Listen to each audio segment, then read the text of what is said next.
وارزقنا اجتنابه. ربنا آتنا في الدنيا حسنة وفي الآخرة حسنة وقنا عذاب النار. برایانی خۆم باسی ئافەتەکانی زمانمان کرد. ئافەتی هەشتم کۆمەڵی ئافەتمان باس کرد. ئافەتی هەشتم بریتی بوو لە غیبەتکردن و باسی غیبەتمان بە درێژی کرد کە لە قورئانە چۆن باس کراوە و لە سونەی پێغەمبەری خۆی صلی الله علیه وسلم چۆن باس کراوە و باسی ئەومان کرد کە غیبەت زۆر خەتەرترە لە مەسەلەی زینا. خوا پەنامان بە یا ڕەبی. و هەندێک لە ئەقوالی عولەما و ئەوانە لە خزمەتیانە باسمان کرد. گەیشتنە ئەوەی فەرمووی بزانە هەرچی شتێک مەبەست پێی ذەمبێ مرج تەنها باسکردن نییە. کەسێ باسکەی بە خراپە مەسەلەن یا بە زەم بە ئەوە لەسەرت بنووسێ، نە، هەرچی شتێک مەعانی زەممی تیابێ هەر هەمووی ئەچێتە ناو غیبەتەوە. ئیتر بە قسەوت بێتێ، بە غەیری قسەوت بێتێ، وەکو ئیشارەتێ، وەکو چاوداگرتنێ، وەکو نووسینێک، هەمووی ئەکاتە غیبەت کە لەو کەسا هەبێ. قەڵەمەکانی ئینسان بەشێکە لە دوو زمانەی ئینسان چۆن بە زمان قسە ئەکا ئاواش ئەتوانێت بە قەڵەمەکەی تعبیر لەو شتە بدا کە لە ناخەیەتی. بۆیە مەسائلی غیبەت ئەبێ ئاگامان لێ بێ. یعنی جاری وایە ئیشارەتێک، ئەدنا قسەیەک، شتێک ئەکاتە ئەوەی کە تۆ غیبەتی بەرامبەرە کردووە. حتا هەندێک جار دوعا جارێکتر عەرزم کردوون، یعنی کەسێک ئەڵێ کوڕە خوا عەفوی کا دەی تۆ باسی مەکە مەسەڵەن، هەر خودی ئەم خوا عەفوی کا بەم شێوازە وتنەکەی ئەکاتە غیبەتی ئەو کەسەی ترت کردبێ. خراپترین جۆری غیبەت ئەفەرمێ وأقبح أنواع الغيبة غيبة المتزهدين المرائين. ئەڵێ خراپترین جۆری غیبەت غەزالی ئەفەرمێ کامەیە؟ ئەوەیە کە ئەو کەسانی کەەوە متەزەهیدن، یعنی خۆیان زاهید نین، بە زۆر خۆیان کردو بە زاهید، لیباسی زوهدیان لەبەر کردووە، وایان پیشانداوە کەمانە زۆر زاهیدن، و مڕائین لەبەر ڕیا لە بینی خەڵکیان کە باسی ئینسانێک ئەکرێ ئەمە لە بینی خۆیان ئاڵێن الحمد لله الذي لم يبتلنا بالدخول على السلطان. مثلا باسی پیاوەکرێ الحمد لله خوا ئێمە پاراستووە نەچوێتە لای سوڵتان، یعنی ئەو چۆتە لای سوڵتان بە غێر مباشر. واضحە؟ ئەمە کەسە متەزەهیدەکان کان لە کەلیمات کە بەکار ئێنن. والتبذل في طلب الحطام. خوای گەورە وای لێ نەکردوین دائما بچین بە دوای داروبارە بگەڕێن، کەمە بەس لەوە بۆ کە ئەمان مەسەلەن چوون بە دوای دارە گەڕاوە. یان ئەفەرمێ أو يقولون نعوذ بالله من قلة الحياء. باسي كسي يقري خو بنا بالك كمي حياء، يعني أو كسبي حياء بحياء كردوا. يان ألين شي نسأل الله العافية. باش دواء أكين لأخوي جورك بمان بارزة مثلا يا أخوي جورا خوي معافاة للصحة جورتنا. صحتي إنسان بريتيا البشي ظاهري إنسان، بلان معافاة بريتي لبشي ظاهر وبشي باطني إنسان. واضحة؟ معافاة لقل صحته، يعني تو كاتك علي خويا كان صحة بيا ببخشة زور جواز اللويك علي خويا كان معافاة بيا عطابك. اللهم إني أسألك العفو والعافية في غمر صلى الله عليه وسلم فرميتي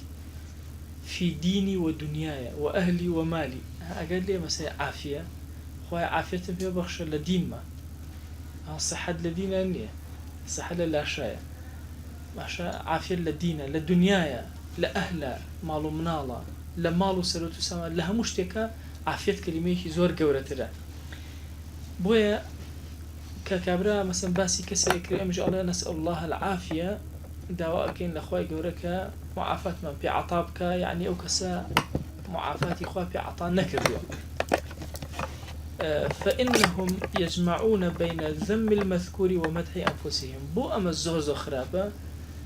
أما لغيبتك خرابتر بو شوكا مت ذمي أيان كردو مدح خوشيان كردو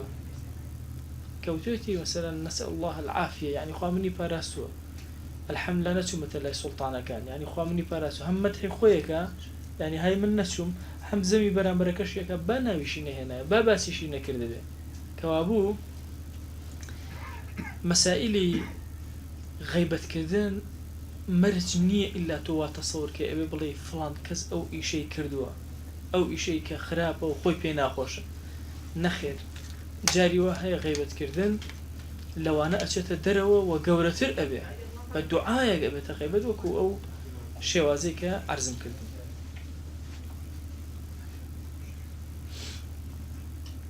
يان هندجار كباسي كسك أكري على أو فقيرة أو مسكينة قد بلي بآفة عظيمة خو جوري ابتلاء كردوا بلا إشي زور جوري أو بسريان تاب الله علينا وعليه خوال لئيم ولا يجببوره فهو يظهر الدعاء له ويخفي قصده دعاء بشاوا بشان ذاك دعاء وكسك أكا كل النار حتى أم دعاء وأكا بلام شتيكي لناخي خويا شهادته كبريتي لشي بريتي للزم كردني أو كس أيوة بالدعاء كزم يبكى كالله خوالي خوجه ما بس أو يعني لجناها أيوة خرابك يدر بخا كابو أبي أما الزور وريابي إن مسألة دعاء كردنا أجري هي هندجار إنسان بناو دعاءك بلام لدعاء كان يا ما بستي خرابة وما بستي زم كردني كسيك وخرابة وتني كسي لدواي أما إنجاب زاك أبو غيبة زمان قلمك إشارتك دعائك خير إشارتك زماني إشارتك تشاوي إشارتك دسي غمزة لمزة هرشت لو أنا هرهم يكات خيبة إنجاب زانا أن المستمع للغيبة شريك فيها أو كسج جولك سكا أجري وبليبو أكا شريكتي ولا يتخلص من إثم سماعها إلا من ينكر بلسانه إنسان لجناهي أو بسنا نجاتي نابه إلا مجر بزمان بلا كاك أمشتوانية كاك باسي فلان كز مكة غيبتي مكة بيدنج بلما جسا إلا مجر بزمان هواري راسي إن جل جناها كنجاتي أبي أجنا بمجرد بلا والله لدل ما بيمنا خوشة لا أي أجر ترسا مثلا سلطاني كي زور جوربو غيبتي كسي كترسا أجر والله غيبة مكة زور خراب سريع بشيته أو كاتا فبقلبه بوي هي بدل بزمان نيرو بدل بينا راحت بك غيبتي براكي أكري أكنا لي قبول ناكري وإن قدر على القيام أو قطع الكلام بكلام آخر لزمه ذلك أجر تواني هل سيمجسك بجيب يلا ينقصك وبرقصي يشتر بيانة آراوا أو واجب لسري أبي أو إيش جيبك يا أبي مجلسك بجيب يلا يا أبي قصي بيانة بيشوا أو قصي لبير بريت ليرى أم يوم ملاحظة لخدمتنا بام مجالسي إيه مخاوني نية مجلس لخوي ودروس به لخوي وأروى بويا كسي عقل نو مجلس أتواني مجلسك بهم مسارك أبو قور أما زور كلا مجالس داني شو مسير كم بأس وخواص هم يجرم بوا قصي كم رقم مجلسك شو باريختر قصي كتير كم يتوه باريختر شو بوش في كس خوان مجلسك نية هستا كم هموي بابلن موجي قصبو كيورو شموي قصلو باروكا كس أوني وخواني فكر بأخوي راقري لا بابلن شوازي وتويجو أو أنا جاري وأخريت أنا موقفك أو على كاك أري مثلا فلان كز ناوي يعني أري أم صفة خرابيتي يا أمان دو صفة خراب تزور بطبيعة يعني خود بكشني تدروا أم دواني هيتش نضي بوي دائما حكومات ين أما أكن ين مثلا الرابرس كان كأكرين أو خلنا نو موقفك أو كتوبير للسهم نكيتو دو اختيار أداتي على بلان خير باشا بلان خير هو مرجنيه هو كذا رأي بلان خير به أبي الرأي هبي أبي مجالاتي ترهبه بوي لما مجالسي شاقر دقيقة دا أبي حريكي قصي كحريكي باسي كسي تارو سور بأساني واجب لسرك باسي خلقي مسلمان كراب خراب مجلسك بقوري وأمر زوزر آسان ترين شواز مجالسي أما أمي كزنيت وراقري بلا كردتو باسي شيكي أما لمساليتو بوما بيبو مساليتر كز لمجالسي أما وانالج كز خواني قصك نبوه ويزور بأساني لمجالسي أما أتواني قرانكاري دروسكي ومجلسك بقوازيتو لمساليك ومساليكتر بويا بريانم أم خالة أجر نتواني هلسي ئەگەر نەتوانی بە زمان قسەکەی خۆ ئەتوانی مەجلیسەکە بگۆڕی بە ئاسایی ئەگۆڕێ وە کەسیش هەز بە خۆی ناکە حەزەکەم بزان ئەو کەسەش کە غیبەتەکەی کە هەز ناکە نازانێ کاتی ئەزانێ مەسەلە چۆن سەر مەسەلەیەکی تر چەند جوانە جاری وای لە مەجلیسێکە ئەوە ئەبێ موسڵمانێک ئەو غیبەتەکرێ ئەخوا کاکەر من پرسیارە بکەم وەڵا پرسیارێک گەیەنێتە ئارەوە مەشی هەموو مەشغوڵەکە پرسیارەکەەوە کەس ئاگەی لە غیبەتەکە نامێنێ بۆیە ئەو لایەنە زۆر گرنگە بۆ ئێمە بەتایبەتی ئەمڕۆکە مبتەلان لە مەجلیسەکانمانە بە مەسائیلی غیبەت ئەکرێ زۆر بە ئازایانە هەموو مەجلیسەکان بگۆڕین بەرەو خواناسی بەرەو چاکە بەرەو سەڵەوات یای زۆر طبیعیە مەسەن لە مەجلیسێکە دانیشتوون هەمووی باسی غیبەتێکەوە ئاعتیادی ئەرێ توخوا و پرسیارێک باشە ئەوە شتێکی شەرعی مەسەن مەبەستیشم نییە باشەوە دروستە باشە مەسحی سەر پێڵاو بکرێ باش یەکیاڵی دروستە یەکیاڵی دروستی ئەمە مەجلیسەکەی سەر گۆڕە کەس بیری ئەوەی تری نامێنێ یان مەسئلەیەکی نزیک لەو مەسئلەوە بۆ نمونە یەکێکەڵ کاکە بەخوا فڵان کەس کاکە خۆرە دەبا بڕوا ئەوە هەموو ڕۆژێ ئەچێ کاکە سەری چاکە تۆ یەکسەر مەسە باشە ئەوە سەرسفرکردن بە تەواوی دروست یا دروست نیە ئیتر کەس بیری لای کابرا نامێنێتەوە هەموو یەتەوە بۆ لایەکی تر يعني أنواع جور وسائل أكرم مثلا إما بكاري بين بوي قطعي مجلسك بكن بكلامك هل لزمه ذلك غزالي فرمي واجب لسري أو جيب جيكا قصة كان ينفيه بري ببابو أقاري كتير أكرنا مستمع وكو قصة كر أو هذا أو شون قناهي أجا مش بها ما شاء قناهي وقد روي عن النبي صلى الله عليه وآله وسلم أنه قال من أذل عنده مؤمن وهو يقدر أن ينصره فلم ينصره أذله الله عز وجل على رؤوس الخلائق أفرمي أجر كسر مسلمان لله زليل كرا بيرس كرا بشو كرا وزليل كرا أمش أيتواني أم مسلمان شو هاوكاري أم مسلمان بكا سري بخا بلام سري نخس أذله الله عز وجل على رؤوس الخلائق خوا جل جلاله لبردم همو خلائق لرجع قيامته زليليك وتأم كسك مسلمان لا زليل أبي وهاوكاري ناكو أشتواني بك سري ناخ يا أكريم مثلا خلق خرابيكي باسك توشاكيكي باس اعتيادي ألين والله أوا فلان كز أو صفتي خرابة بس والله أو صفتي زوزر باش هاوتاي أكيدو بويا مسائلي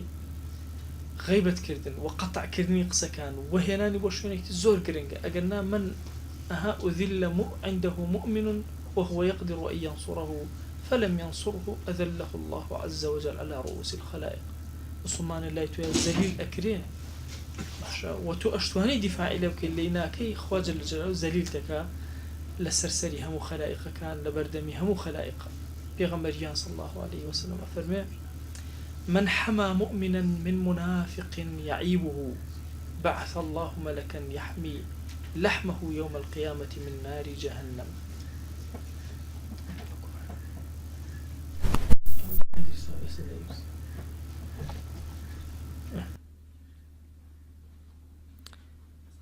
أفرمي هش كسيك مسلمان بباريزي حمايتي بك لمنافقك باسيك سبحان الله باسي أو كسي كغيبتك بمنافق ناوي أبا لو فرماشتك صحيح أفرمي هر كسي من حمى مؤمنا من منافق يعيبه كسي أجر مسلمان إيمان داري بارزي لمنافقك باسي أم مسلمان أكا وعيب داري أكا بعث الله ملكا يحمي لحمه يوم القيامة من نار جهنم خوا ملائكي تايبد بو أم كسا أنيري للرجي قيامة لا أجري دوزغ أي بارزي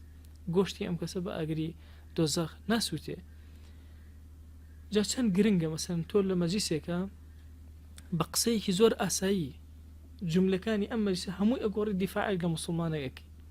ئەبێ خوا جەل جەلالوهو چەند پێی خۆش بێ ئەبێ چەند لطفی خۆی بەسەر تا بارێنێ لطف لەوە لطفتر کە خوا جەل جەلالوهو ئەوەت بکە مەلائیکەیەکی تایبەتێ بۆ دابنێ لە ڕۆژی قیامەتە بتپارێزێ لەوەی کە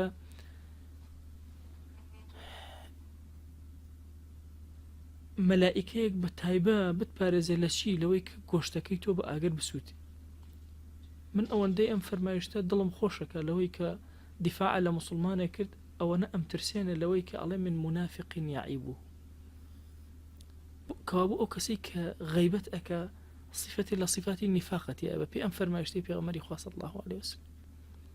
هەچ کەسی حیمایەتی مسلمانە بکە لە منافقێک کە عیبداری بکە ئەو کاتە خوای گەورە ئەجرەی بۆ دەستەبەر ئەکا.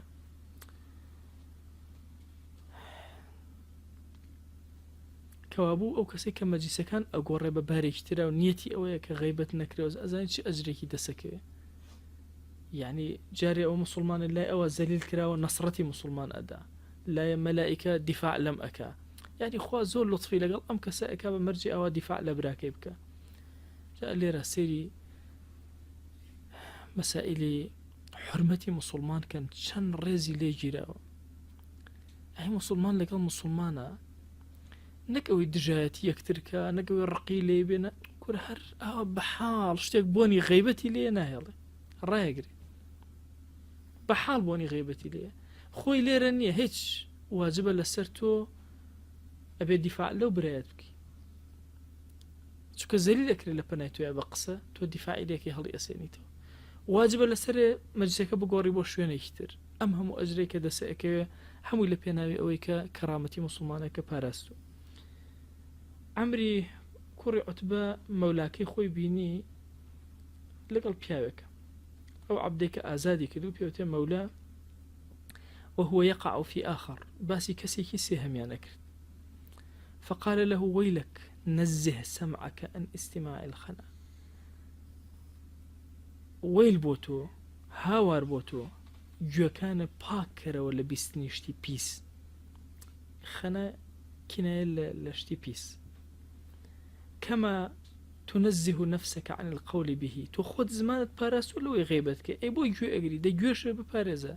فالمستمع شريك القائل أو كسيك وجبستي غيبة أبي وكوا أو كسب كغيبتي كذب شريكي أو وإنما نظر إلى شر ما في وعائه فأفرغه في وعائك سيري تورككي خوي كردو أم كسيك غيبتك بيسترين شتينا وتوركي خوي خصوتنا وتوركي تو أوعيها بمعنى تورك بمعنى هرشتك كلوباليتي بكري جاء دي قد بدن لكلمين مولا بمعنى جورجية بمعنى عبدي آزاد كراوجي يعني لا ميجوا زور أخوانتو مثلا عليهم عن سالم مولى ابن عمر سالم عبدي ابن عمر بو آزادي كردو بيو تراتي مولا عبد كانش كآزاد كران بجوركان أو شيء أو كسي كآزادي كردو أنا مولاي أشو مولاي من هردو لا هر بيو ترى مولا بۆیە بە پێی جملەکەت و ئەدۆزیتەوە کە کامیانە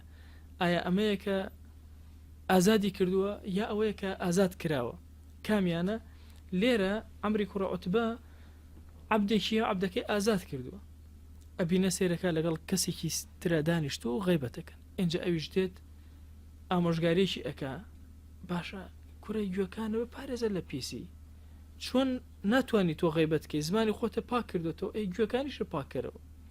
ئاگال لێبێ ئەو کەسێک کە غیبەتەکە پیسترین شتی خۆی ئەدا بە بەرامبەرەکانی. ولو ردت كلمة سفيه في فيه لسعد بها رادها كما شقي بها قائلها.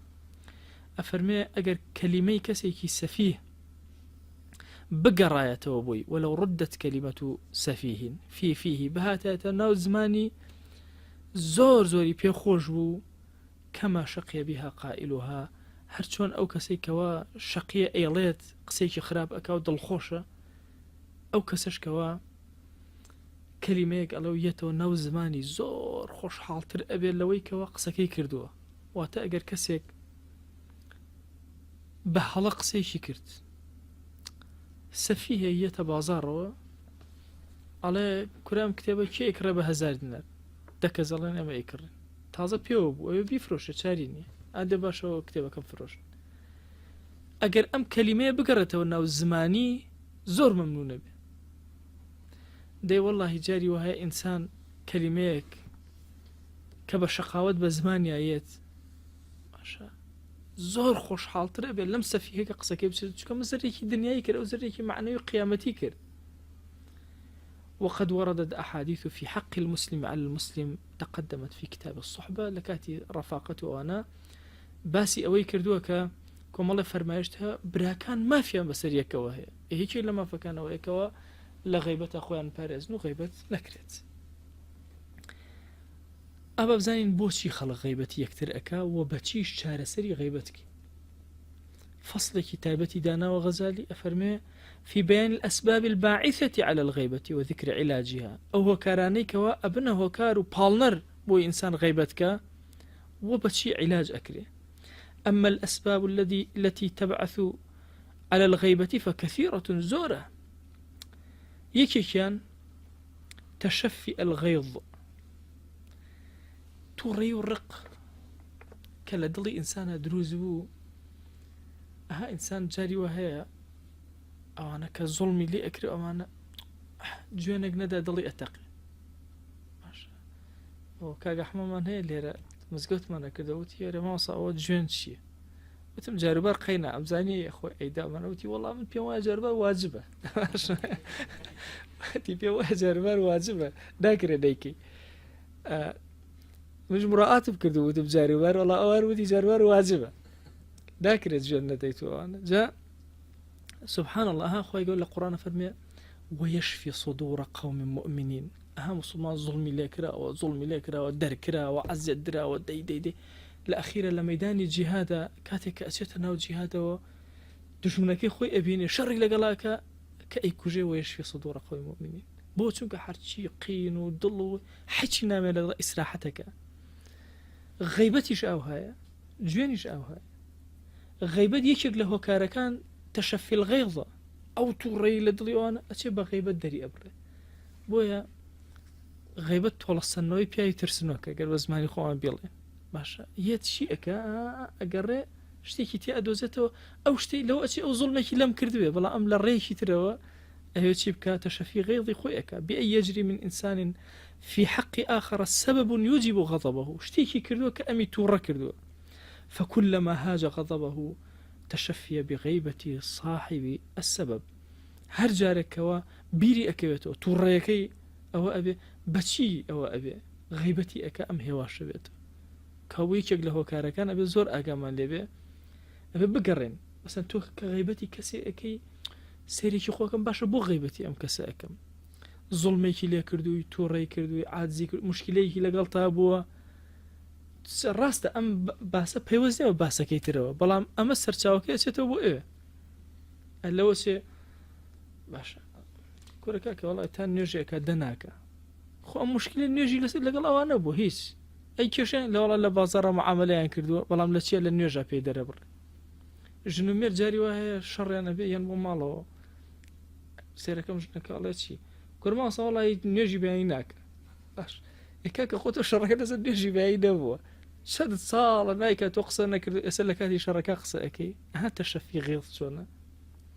ين بيوكل ورما اصلا والله لاشكي جوان نابس كاكا قلت له سجل لاشكي شرطان ولا ست شرطان هو باش اسهاتي بو مسائل شي ومسائل لاشكا بو تشفي غيظ او هاي لاشتيكا اشي لاشتي تروا اينتو جاوك سانيك شر انا بشتي كون هرهم ها كانوا ببايا أو هو كارجيشي همو تشفي غيظ كوبته ولا الضلات دي ما وتو همو بيكتر ألم أو سببية كم سببي دوم موافقة الأقران ومجاملة الرفقاء ومساعدته أو يحيج الرقي للضلانية ظلم يشي لنا كردو ولا هو شهر بباشي جاي ناسي بلام إما قاعدة كي لإنسانة طبعا إنسان دائما أنسبة يكتر وأقر كوملش تمنى إستو سيركي بچۆ بۆ تعزیەک ژنێ دەسەکە بە گریان حەچی ژنە ئەگری ئەو بۆچی ئەو موافقەیە پێوتێ بووکە الموافق باش کەسێک هەر لە خۆی پێکەنە سێرتەکار پێکەنە تۆش دەسەکەی پێکەن بەدەست خۆ نییە هەنیە ئەمە پێوتێ چی ضحك الموافق موافقەیەکمان هەیە پێوتێ موافقة الأقران دوو کەس کە ڕەفیق بوون وردە وردە ها بولبولەکان صفەتی یەکتر ئەگرن دەنگی یەکتر ئەگرن باشە لێ قەفەزان موافقي أقران بو شوازه ورده اوان قسەیەکەن دەی ئەمیش قسەکەی ئەوان دووبارە کاتەوە بەبێ ئاگاداری خۆی نازانێ بۆ چیش زۆرێک ئێمە لە ماتی ئەکەوین مثلا كسيك الله كاك فلان كاس بوش يوازه فعلا ظلمي لكرا دي أميتريش دي لسر أو أروى. ومجاملة الرفقاء هند جار سوري جزاني ما غلطة بلام رفيقك نيوي قصكي تغاو كردو الله أريوان أبو أمش هربو موافقك على أشهد بالله وأبو ماشا أقاشي ليدي أول موافقة إقران ومجاملة ومساعدتهم هند جار هاوكاريان أكابا مثلا أيوة تولى لك سكيتر كاتو هاوكاريان رفيقك خوي أكا فإنهم إذا كانوا يتفكهون في الأعراض سيري أقصى أو عبارة غزالي كان يتفكهون يعني فاكهيان بريتية للناموس خلق بلا مرداني خلق رأى هذا أنه إذا أنكر عليهم أو قطع كلامهم استثقلوه ونفروا عنه. رفيق كاني أما كاريانا علي والله يقر قسكان بيبا برم أقر بيان بلام كرة أما مكان غيبد مكان والله دوهي من بيزراء من للاني ترمني الناوي كذا رفاقات مناك لا والله بقسنا كان فيساعدهم ويرى ذلك من حسن المعاشرة وأزاني قصي باش أمي لقل براكان يا بيكا يتر أيش درجة أدا بقسك ميوان جاري واي خاون مال أما ميوان أبوي قصب بيوانكي نبري حرمتي ميوانكي بقرسيركي وردو دا درقاي غيبت أكاتو لقل ميوانكي تشاريني لقل يا أروى بوي أبي زور بوريايا لمسائل غيبتها تعامل كين أما دو يكم ينتشى في غيظ دو من هر موافقة ومقارنة خلق سهم إرادة رفع نفسه بتنقيص غيري كسبت شوكا كان أما طبيعتي أنا أيوه خوي برس كاتوا بنزم كرنوي خلق فيقول فلان جاهل وفهمه رشيك كل فلان كز جاهلة والله تيناقا نا باشا والله فهمي شي زور بيكل شي حرد شي بوي دوبارا كيت يعني شي ما بس شي لما يبلي كاك يا من زور زيرك فهمي من زور باش ونحو ذلك وغرضه أن يثبت في ضمن ذلك فضل نفسه أي فضل نفسه خوي دربخا ويريهم أنه أعلم منه أي بلا من لو عالم ترم من لو شارزا ترم بويا أبي زور أقام لو خالب أو خالا جاري وهي بغير مباشر تو دي قد بدأ مثلا الزانيار منو زانيار قساك زانيار عليه ما وصى والله ملا فلان بيني كاكبا بيوشتي يا أخوان لا حول ولا والله زانيار جاري وهي خريك الشيطان وشربت إنه يخون ببيو كاك خو من باسي كابرا منكر بس لازمني أم قصي منا باش ترفعي شتياوبو منو زميكي أو شتياوب واضحة هرش صفة إنسان خوي زور خوشه سيري مجالس كم هرچی باس کرێ ئینسان خۆشەویستترین شتی باسی ئەوەکە ئەوە بە یەکسەر بەوە ئەدۆزیتەوە ئەبینی مەسەلەن کەسێک باسی سەخاوەتەکە کەسێک یەکسەر باسی کوورە وەڵڵاهی ئەو ڕۆژە پارەیەکم بەخشی جا ئەمە پرسە چۆنم بەخشی جا چۆنم پیا کردی بوو کاک کوورە کۆڵبەریم کرد کوورە دەردەسەریم ئیتا پارەم کۆ کردو کوورە فەقیرێکم بین کوورە جەرگم بوو بە کەباب وەڵڵا دامێ باشە يعني سيرك لكيو شون الرو بلا هدفك شيء تنقيصك برامبر فضلك خوي باسك لا برامبر اما هندي جار هيج باسي خوشيناك بلام لي ادا لو انا ادا بوي بلا خوم زور باش والله فلان كاكز بدل مني انا كلام مجالسها داني شيء نازنه شون دانيش دمي قاچي رايك شيء دمي ما بس يوي كاك خوم قاجرانا كيشم خوم بأدب دانشم لما جيس أخو حتى دواي همو تنقيصك شتيكي تيابو خوي كوابو يكيق له كاركان ترفعي نفسه ايو خوي برسكاتو حسد يجاو هاي حسد في ثناء الناس على شخص وحبهم له وإكرامهم سير أكابتاتي أمل بو دعاتو أمانة زور بو خلشي مسلمان زور هستكا بباشا باسي داعية أكن باسي كسي أكن أمل ناخيو بينا خوش فيقدعه فيه ليقصد زوال ذلك ورده إن جاشتي غلطي تيا أدوزته باسيك بو أي ورده بيشكينا لنا وخلق أم جورا للدعاة زور سيركي كسيك لسر كسيكتر والله عقيدة طاني ورده تو كيش عقيدة نية لقد هذه كيش تانشي وردي كي تو سيري توزر سبارو بالشر الله برينا زر عقيدة يعني والله وفهمي دقيق نية وقرآن حمو سبحان الله أو حسد إلا بشتي ويدي وإلا شوينك غزالي أفرمي هيج غيبة يقني حسد لبشتي وني إلا أو كسيك غيبتك حسودة لشوينك أو حسادتك هي بشتيك إتر آية هرشتيك هي نعمتك لوا هي لتويا النية بويا كسي مسلمان أبي زور وريا لقال أما تعاملك وزور طبيعي. وكم قسمنا بينهم ونحن قسمنا بينهم ها إنسان بس سري أو قسمتك خوا تقسيماتي كردو جارك لاي بياوشي صالح بوم باسي أوي كركا الرجيد دجزء قرآن خانه زور بزين بحالي خوماتو والله أشهد بالله من هر ملاني زور أو بياو بيرا دجزء قرآن بخاني لشو روجك أي آفرم يكسر أو بياو بيرا بياو زور صالحة وتي الرول أمش قسمتي خوايا كسي أمي أداتي كسي اشتيتري أداتي كسي اشتيتري أداتي توزي هواجبو باشا هاك خوم لبيش شاوكو بطاوي بلام أهم بس من الشيء التقسيماتي خويا جل جلاله أم داعية بان خوازا خوا نعمتي ياوتي دنجي زور خوش الدعاء وك خوا بركة بقات الدنيا كيو جماوري زور دعاك صد أو نيت الجماوري هبه مليون أو نيت الجماوري هبه باشتر دين سركة بي نك بيم تشيبكم يان هم ما مصاكن ها وظيفة كان هم يان أم صفتين تي أبي أجتن لي حسادتي شي ناقي هي ها وظيفة كان شون مثلا أحسن جركان بخوا فلان كذا أحسن جريكي شاك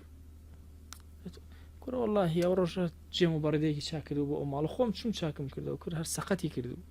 باشا بس دارتاش اكره كره والله الدولابي كردو بو مال دراكين اكره خوم شو مو شاكر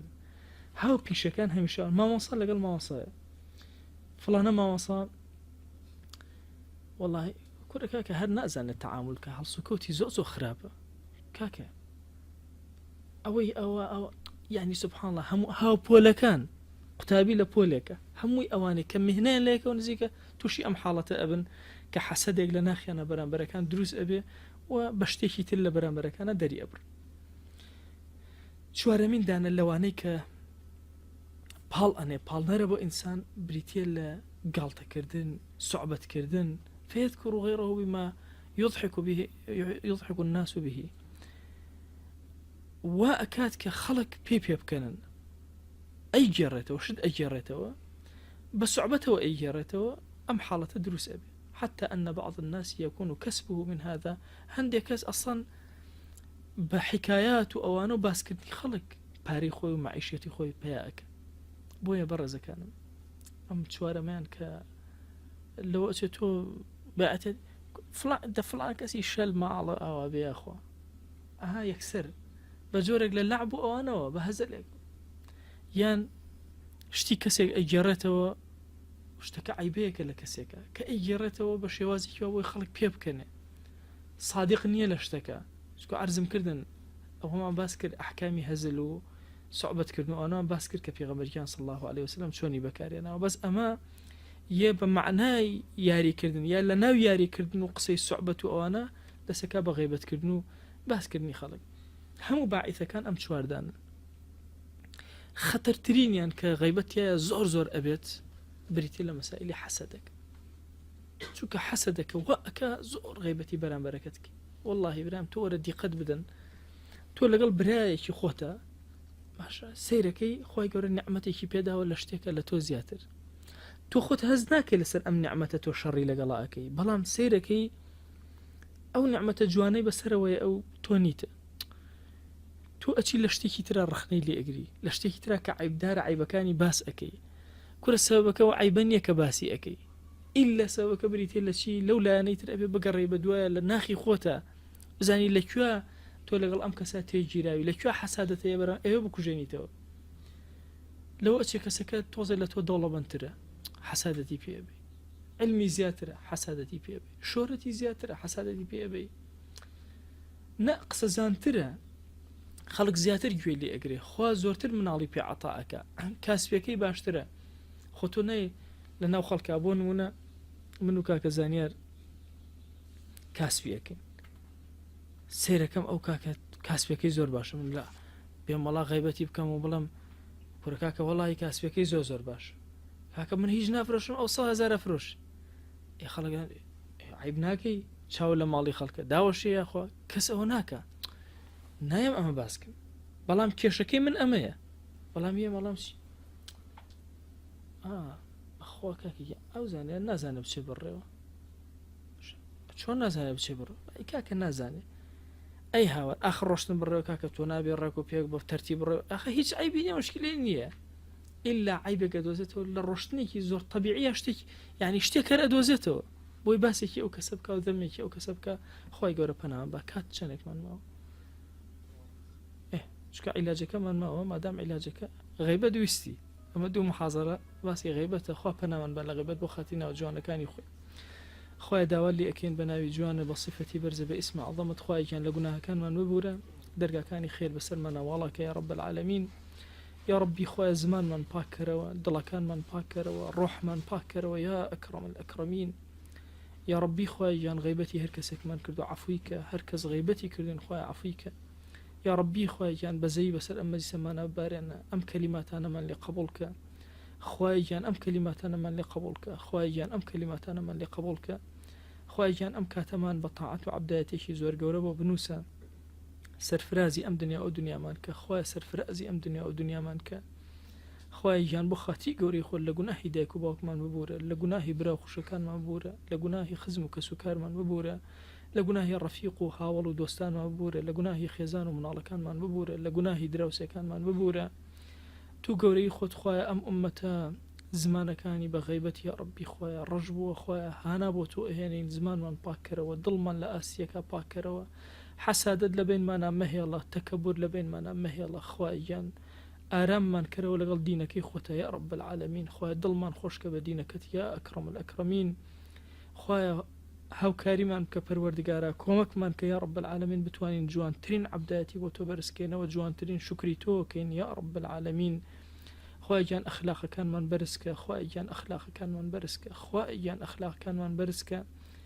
یا ربی خۆی گیان ئێمە لە بەرخاتی تۆ لەم شوێنە کۆبووینەتەوە دەرسەکانمان لە بەرخاتی تۆ لێرە گوێ لێ ئەگرین و ئەڵێنەوە یا ربی خۆی لێمان قبول کە تو گەورەی خۆت خۆی گیان سەلامی ئەمە سێ ئێمە تاک تاک بەناوەکانمانەوە بە خزمەت پێغەمبەری خوا صلی الله علیه وسلم بگەیەنە یا ربی خۆی بە ئومەتی ئەو قبولمان کە بە شوێن کەوتێ ئەو حسابمان کە لەژێر سێبەری ئاڵای ئەوە حەشرمان کە یا ربی خۆی گیان داوا لێ ئەکەین بە ناوی جوانت بە صیفەتی بەرزت هەر دوعایەک لەم مەجلیسە ئەیکەین خۆی لێمان گیرا بکە خۆی ئەوەندە حەڵالمان بدەرێ محتاجی حەراممان مەکە هەر کەسێکمان گرفتێکی کێشەیەکی خۆی کێشە و گرفتەکانی بۆ چارەسەرکە خۆی کێشە و گرفتەکانمان بۆ چارەسەرکە خۆی کێشە و گرفتەکانمان بۆ چارەسەرکە خۆی گیان ڕزقی حەڵالمان زیاد کە لە حەرام دوورمان خەرەوە خۆی لە حەرام دوورمان خەرەوە خۆی گیان دەرگاکانی بەرەکەتی خۆت بەرەکەتی ئاسمان و زەوی بەسەرمانە بکەرەوە یا رب العالمین آمين آمين والحمد لله رب العالمين وصلى الله على سيدنا محمد وعلى آله وصحبه وسلم تسليما كثيرا أبدا إلى يوم الدين ويقول لك